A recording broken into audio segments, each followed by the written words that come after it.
श्री शिवाय नमस्तु भीम हर हर महादेव। स्वागत है आपका हमारे चैनल सनातन धर्म का संसार पर। दोस्तों, आप सभी लोग जानते हैं कि वैशाख का महीना चल रहा है और इस वैशाख के महीने में पड़ने वाली पंचमी तिथि के दिन आप लोगों को गन्ने के रस वाला उपाय जरूर करना चाहिए।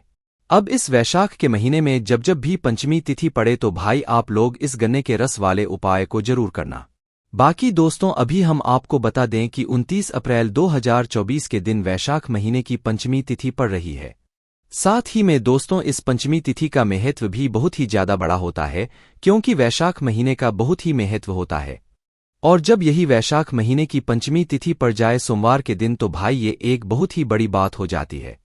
और इसी वैशाख महीने की पंचमी तिथि के दिन, इसी सोमवार पंचमी तिथि के दिन आप लोगों को गन्ने के रस वाला उपाय जरूर करना चाहिए।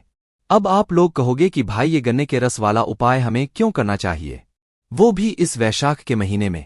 तो हम आप लोगों को बता दें, ये वैशाख का महीना बहुत ही ज्यादा विशेष होता है।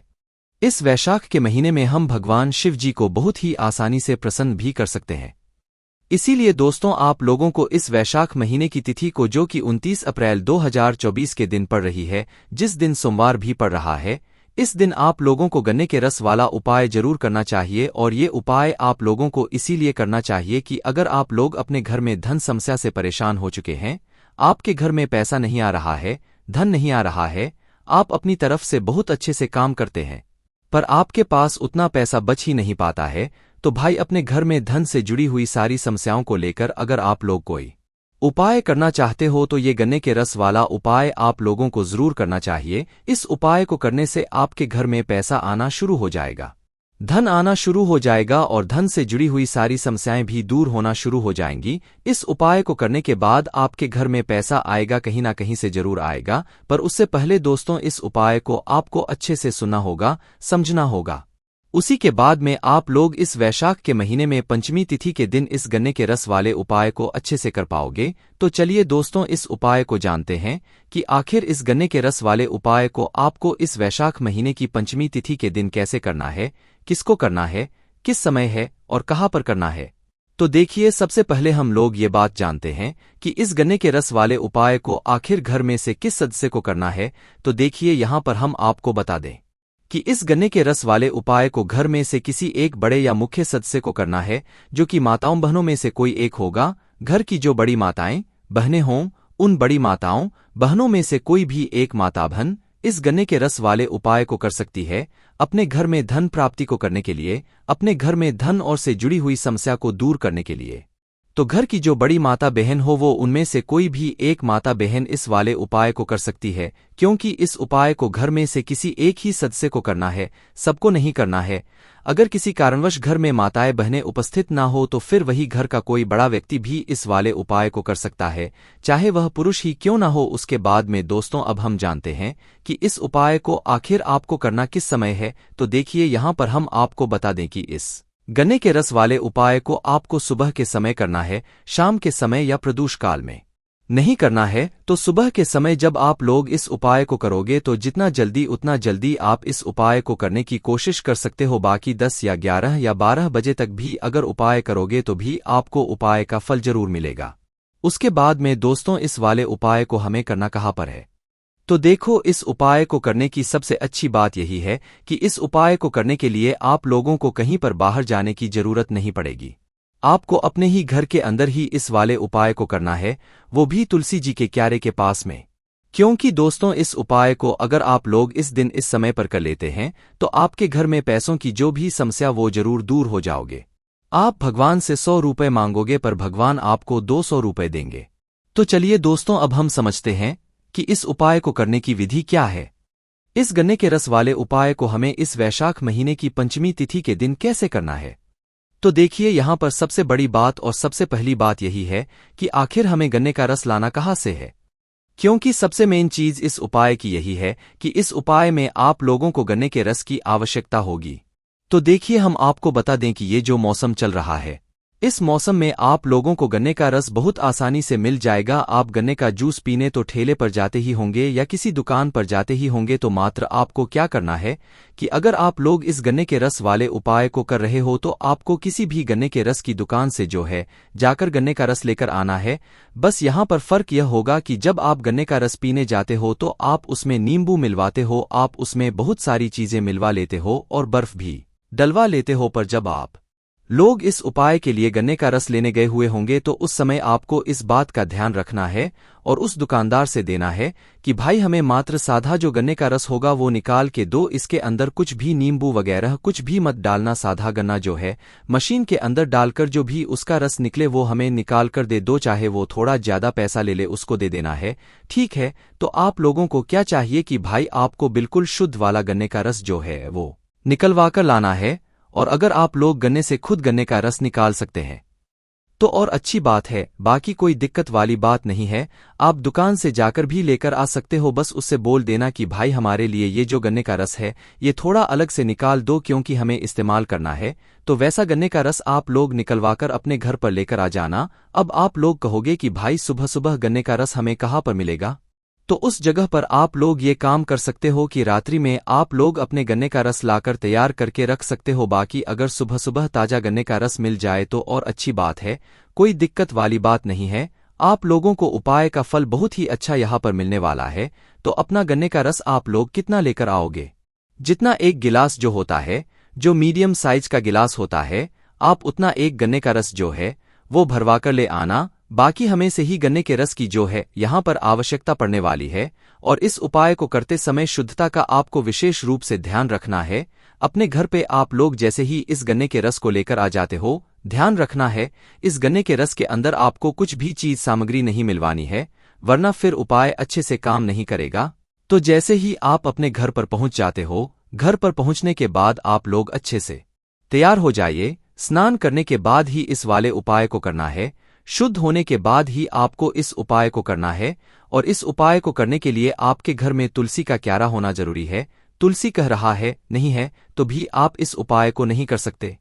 आप किसी और के घर में जाकर इस वाले उपाय को नहीं कर सकते, आपको अपने ही घर के तुलसी के क्यारे में जो है इस वाले उपाय को करना होगा। इस बात का आप लोग विशेष रूप से ध्यान रखिएगा। तो करना क्या है, जैसे ही आप लोगों के पास गन्ने का रस आ जाता है और आप लोग मतलब सारी तैयारियां कर लेते हो, उसके बाद में आप लोगों को मात्र क्या करना है, इस गन्ने के रस को लेकर मतलब जो भी व्यक्ति ये वाला उपाय कर रहा हो उस माता बहन को या जो भी पुरुष ये वाला उपाय कर रहा है उस पुरुष को जो है इस गन्ने के रस को लेकर जिस भी गिलास में जिस भी पात्र आप किस कन्नी के रस को लेकर आए हुए हो उस पात्रों को लेकर सीधा अपने ही घर के जो तुलसी का क्यारा है जहां पर भी रखा हुआ हो, चाहे छत पे रखा हुआ हो चाहे आपके गार्डन में रखा हुआ हो, वहां पर जाना। और वहां पर जाने के बाद उपाय को करने की तैयारी आप लोग शुरू कर देना, क्योंकि यहीं पर तुलसी के क्यारे के पास में ही जो है इस वाले उपाय को आप लोगों को करना है। और उपाय को करने से पहले अपना नाम तो आप लोगों को पता ही होगा, पर अपना गोत्र भी पता कर लेना, क्योंकि इस उपाय में हमें अपना नाम भी बोलना है और हमें अपना गोत्र भी बोलना है। उसके बाद में दोस्तों जैसे ही आप लोग तुलसी की के पास में आ जाते हैं, उपाय की सारी तैयारियां भी हो जाती हैं। उसके बाद में आपको यह वाला उपाय करना शुरू करना है। उपाय को करने के लिए आपको सबसे पहले ये करना है कि आपको जो गन्ने का रस है वो आपको अपने उल्टे हाथ की हथेली में पकड़ना है और अपने सीधे हाथ की हथेली को अपने सामने रखना है। अपनी सीधे हाथ की हथेली में इस गन्ने के रस से थोड़ा सा गन्ने का रस जो है अपने सीधे हाथ की हथेली में डाल लो। डालने के बाद क्या करना है, जैसे कि आपने मतलब आपके सीधे हाथ की थैली में गन्ने का रस रखा हुआ होगा, इसी गन्ने के रस में से गन्ने का रस आप लोग अपने सीधे हाथ की हथेली में डाल लो और आंखें बंद करके अपना नाम बोलो और अपना गोत्र बोलो। हमने आपसे बोला था कि गोत्र आप लोग पता कर लेना, ठीक है। तो अपना नाम और अपना गोत्र बोलकर इस गन्ने के रस को आपको तुलसी जी के क्यारे में समर्पित करना है। अब यहाँ पर बहुत सारे लोग गलती ये करते हैं कि वो इस गन्ने के रस को तुलसी के पौधे के ऊपर छिड़क देते हैं, तुलसी के लकड़ी के ऊपर डाल देते हैं, पर ऐसा आपको नहीं करना है। तुलसी जी के क्यारे में जो तुलसी जी की मिट्टी होगी उस मिट्टी में आप लोगों को इस जो है गन्ने के रस का जो है मतलब डाल देना है वहां पर, क्योंकि आपने जो अपने सीधे हाथ के थैली में थोड़ा सा गन्ने का रस लिया हुआ है, इस गन्ने के रस को आप लोगों को तुलसी जी के क्यारे में तुलसी की मिट्टी में डालना है, न कि तुलसी जी के ऊपर डालना है। इस बात को आप लोगों को ध्यान रखना है।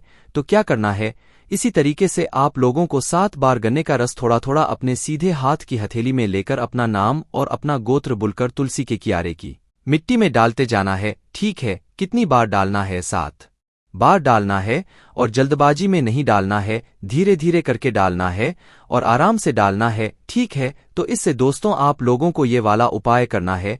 जो भी व्यक्ति इस वाले उपाय को करेगा वही व्यक्ति इस उपाय को करने की पूरी तैयारी भी करेगा। इसीलिए इस बात का आप लोग ध्यान रखना। और अपना नाम तो आप लोगों को जानते ही होंगे आप लोग, पर अपना गोत्र भी आप लोग पहले से पता कर लेना, क्योंकि इस उपाय में जब आप अपना गोत्र बोलोगे तभी आपका ये वाला उपाय काम करेगा। तो पहली बार आपने जो है अपने सीधा तितली में गन्ने का रस लिया और अपना नाम और अपना गोत्र बोलकर दूसरे की क्यारी की मिट्टी में समर्पित कर दिया। फिर दूसरी बार लिया, फिर समर्पित कर दिया, फिर तीसरी बार लिया, फिर समर्पित कर दिया, फिर चौथी बार लिया, समर्पित कर दिया, फिर 5वीं बार, फिर 6वीं बार, फिर 7वीं बार लिया, फिर आपने समर्पित कर दिया। जैसे ही आप लोग 7वीं बार में जो है अपना गन्ने का रस अपनी सीधी हाथ के थैली में लेकर मतलब तुलसी के कार्य में समर्पित कर देते हो। समर्पित करने का तो भगवान से हाथ जोड़कर अपनी वह मनोकामना बोलना जिस मनोकामना के लिए आप लोग यह वाला उपाय कर रहे हो। आप यह वाला उपाय अपनी धन से जुड़ी हुई समस्याओं को दूर करने के लिए कर रहे हो या घर में धन प्राप्ति के लिए कर रहे हो, तो भाई भगवान से ये प्रार्थना करना कि हे भगवान, हमारे घर में कभी भी धन से जुड़ी हुई समस्या ना आए, पैसों से जुड़ी हुई समस्या ना आए, हमारे घर पैसा आता ही आता जाए। और अगर आप लोगों के घर में पहले से धन की समस्या चल रही है तो आपको उसके लिए प्रार्थना करना है कि भगवान हमारे घर में जो भी धन की समस्या चल रही हो उस समस्या को आप दूर कर दो और हमारे घर में हमेशा धन आता रहे, ऐसा हमें आशीर्वाद दो। तो जैसे ही आप लोग 7 बार गन्ने का रस अपनी सीधी हाथ की हथेली से अपना नाम और अपना गोत्र बोलकर तुलसी की क्यारी की मिट्टी में समर्पित कर देते हो, तो उसके बाद में आपको अपनी मनोकामना विशेष रूप से बोलना है। जिस भी मनोकामना के लिए, धन से जुड़ी हुई समस्या के लिए, परेशानी के लिए, धन प्राप्ति के लिए आप लोग ये वाला उपाय कर रहे हो, अपना वह जो भी काम है वह बोलना है। उसके बाद में दोस्तों भगवान को वहीं पर थोड़ा दुख देकर उनसे आशीर्वाद लेकर आप लोग अपने जो वापस से काम है वो कर सकते हो। पर इसी के साथ में दोस्तों अब आप लोग ये भी पूछोगे कि भाई हम जो उपाय कर रहे थे उसमें हमारा गन्ने का रस बच गया है, इस गन्ने के रस का हम लोग क्या करें? तो देखो यहाँ पर हम आपको बता दें कि भले ही आप लोग अपना गन्ने का रस दुकान से 1 गिलास लेकर आओ, पर उसे घर पर लाकर आप लोग थोड़ा सा 1 कटोरी में अलग रख लेना पूजा के लिए। मतलब जो उपाय आप लोग गन्ने के रस वाला उपाय इस वैशाख महीने की 5वीं तिथि के दिन करने वाले हो उसके लिए और का जो बचा हुआ गन्ने का रस है उसे आप लोग पी सकते हो, कोई दिक्कत वाली बात नहीं है। पर जो उपाय का गन्ने का रस है उसमें हमें थोड़ी सी की आवश्यकता पड़ेगी, इसलिए आप लोग एक अच्छी सी कटोरी लेकर, छोटी सी कटोरी लेकर उसके अंदर आप लोग इस गन्ने के रस को अलग से रख लेना उपाय के लिए। ठीक है, इसके बाद में आपका वह गन्ने का रस पूरा उपाय में प्रयोग हो जाएगा और बाकी जो बचा हुआ गन्ने का रस होगा उसे आप लोग घर में से कोई भी सदस्य पी सकता है, उसमें कोई दिक्कत वाली बात नहीं है। बस दोस्तों यहाँ पर ये गन्ने के रस वाला उपाय पूरा हो जाता है। इस उपाय को करने के बाद नष्ट सी बात है कि आपके घर परिवार में जो भी धन से जुड़ी हुई समस्या आ रही होगी, पैसों से जुड़ी हुई समस्या आ रही होगी, वो दूर हो जाएगी और आपके घर में धन आना शुरू हो जाएगा, पैसा आना शुरू हो जाएगा और आप लोग खुद कहोगे कि हाँ हमें इस उपाय को करने का फल मिला और हमें इस उपाय को दोबारा भी करना है। बाकी दोस्तों इस उपाय करने में अगर आपको कोई भी दिक्कत समस्या आती है तो कमेंट करके पूछ सकते हैं। श्री शिवाय नमस्तु भीम, हर हर महादेव।